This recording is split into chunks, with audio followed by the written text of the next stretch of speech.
Saya ke Romo, kalau begitu monggo Romo mau masuk dari sisi pluralitasnya Gus Dur atau menyambung tadi yang sudah sempat kita prologkan di awal ya, pertobatan lingkungan, isu hukum, pendidikan segala macam sebagai bahan pijakan kita di tahun baru ini. Ya baik. Kalau bicara mengenai optimisme tahun baru dan spirit universalitas Gus Dur, saya itu mau bicara mengenai kejujuran saja. Bangsa kita ini yang perlu di tahun ini perlu jujur bangsa kita ini. Saya kasih contoh saja, Mas. Iya. Saya di YouTube beberapa waktu lalu itu melihat acara Haul Gus Dur yang diadakan oleh keluarga beliau, dan di mana di situ ada Mbak Inayah, benar ya? Sebagai putri bungsu beliau menjadi MC. Nanti kita bisa mendengarkan bagaimana ketika beliau menjadi MC, betapa ceplas-ceplos, betapa jujur, mengkritik sana-sini dan lain sebagainya, dan memang betul sebenarnya. Itu salah satu karakter yang juga terwariskan ke Putri Gus Dur ya. Saya rasa kalau bicara sosok Gus Dur, untuk bahkan mungkin anak sekarang yang tidak tahu sama sekali, tak pernah melihat, mungkin ya. Salah satunya itu bisa dilihat dari karakter dari putri beliau yang memang suka jokes, ya, dan enak dan menyampaikan sesuatu. Tapi ada satu poin yang memang saya kagumi, jadi kejujuran Mbak Inayah. Saya rasa itu bagian dari sifat atau karakter yang turun dari Gus Dur. Dan saya merasa bangsa kita harus jujur. Bangsa kita harus jujur. Maksudnya apa? Kasus kemana saja lah, menarik. Bencana di Pulau Sumatera. Apa penyebabnya? Kita harus jujur tuh. Iya. Kita harus jujur. Kayaknya dan ditutupi gitu. Iya, kayaknya. Atau kita menyalahkan Tuhan. Oh, ini Tuhan kasih hujan badai ini, jadi salahnya alam. Seringkali kita kan sangat mudah sekali menyalahkan yang tidak bisa menjawab apa-apa. Siapa? Tuhan, siapa lagi? Gimana cara konfrontasinya? Nah, ya betul. Konfrontirnya gitu ya. Betul sekali.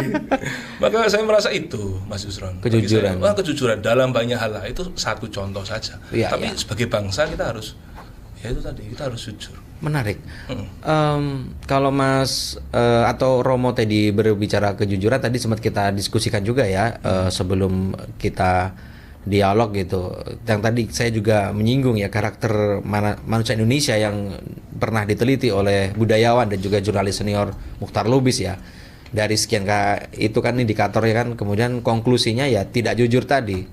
Bahasa lainnya hipokrit ya, atau lebih kasarnya munafik gitu ya. Nah, melihatnya seperti apa? Apakah itu juga, Romo?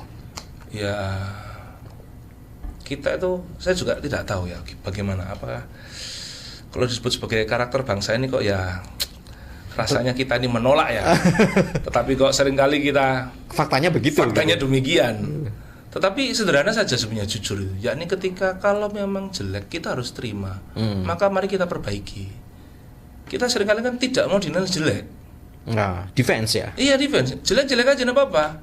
Justru itu adalah pintu masuk utama untuk memperbaiki diri. Seringkali kita kan tidak mau dinilai jelek. Mau nih bagus terus, mana mungkin. Asal Bapak senang gitu ya. Asal itu yang takutnya itu. Kalau laporannya buruk, laporannya bagus terus. Nanti kalau laporan buruk kinerjanya saya, ya sudahlah. Kalau memang buruk kinerja kurang, ya mari diperbaiki, kan seperti itu. Itu fair, adil dan jujur. Saya rasa seperti itu. Kita seringkali menutup-nutupi. Iya. Kita kan ini yang juga menjadi obrolan udara saya umum ya. Kalau di luar negeri, pejabat publik ketika ketahuan salah langsung mengundurkan diri. Itu kan bentuk kejujuran ya, Romo ya. Mengakui dengan gentleman sekali, tidak mampu menyelesaikan mundur sekali. Kalau kita ya dengan berbagai cara ditempuh, tutup mempertahankan itu ya. Bersilat lidah. Iya, iya. Ada kisah, saya masih ingat kisah bagaimana ada kisah macam kisah rakyat yang saya baca waktu kecil. Jadi bayangkan seperti raja yang berjalan telanjang tapi rakyat tepuk tangan. Dan dia masih merasa, kan itu seperti seolah-olah diberi pakaian yang bagus sekali tapi tidak kelihatan oleh orang. Dia merasa memakai pakaian bagus tapi sebenarnya telanjang di depan rakyat. Artinya apa ya? Ya keburukan yang memang ya seperti itulah kurang lebih. Bahkan sudah dipakein rompi oren aja masih ketawa-ketawa ya. Betul sekali. Sampai calling ke wartawan juga. Iya kemarin ya. Akhirnya ada wartawan yang merasa itu ya dilecehkan ya dari salah satu terdakwa. Nah, ini kita dalam rangka bukan ini ya, tapi ini mencari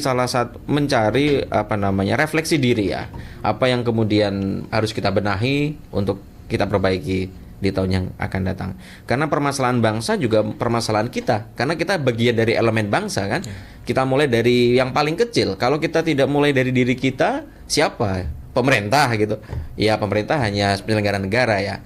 Sebagai warga negara yang baik ya kita mulai dari kelompok-kelompok kecil kita di sekitar kita. Mungkin Romo dengan di gerejanya, Mas Haris dengan kesendiriannya, Mas Ustadz Yusuf di komunitas jamaahnya begitu.